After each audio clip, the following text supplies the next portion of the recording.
If you were to look back on your second career, and if one were to ask this question, in looking back on that second career, what would you point to as the most promising thing about India when it comes to now taking forward this journey of human capital?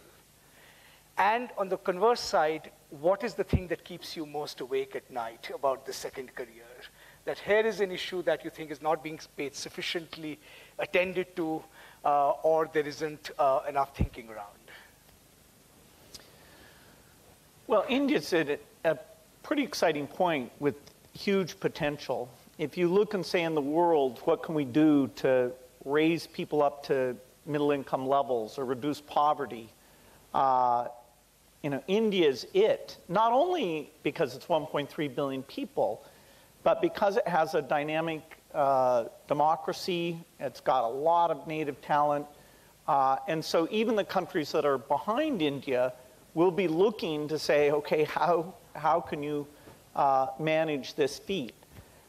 China, of course, for the last 20 years was the economic miracle. I mean, it's amazing. They are a middle-income country.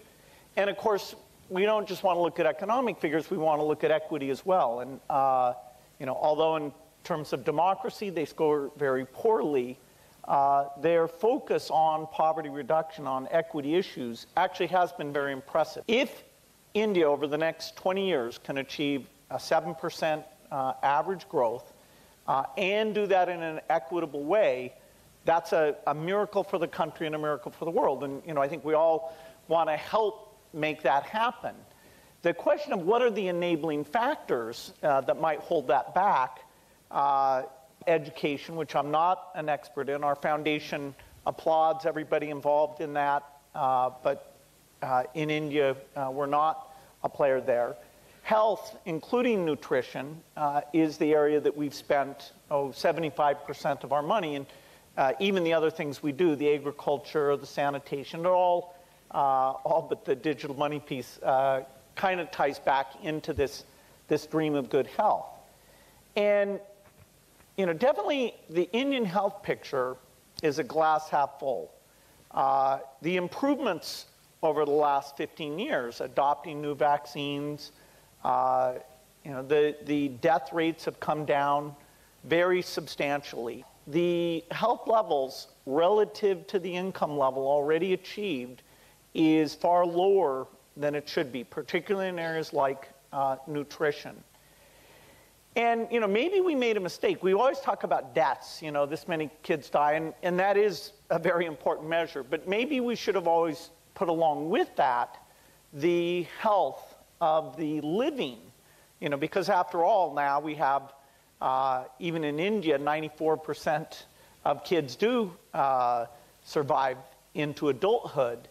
And yet a lot of these disease episodes and lack of nutrition are determinant in terms of their capacity. We probably should do more work on mapping that numerically to the physical and mental capacities, and therefore what that economic effect is. But there's no doubt that all sorts of tests and things show that fixing these health problems, the cost of doing that can be very modest.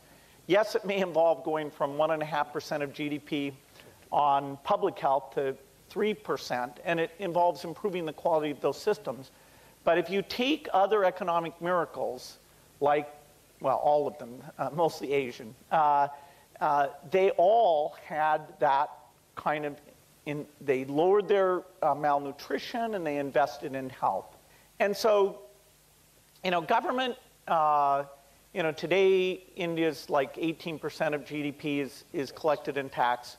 As the economy grows, of course, you get GDP to grow, so that's more resources. And most countries go from more like the 18% up to more like 30%. And so if government is smart, then the education quality and the health quality can grow fantastically. The role of the private sector, I would disagree with Nehru if he was here on that one thing.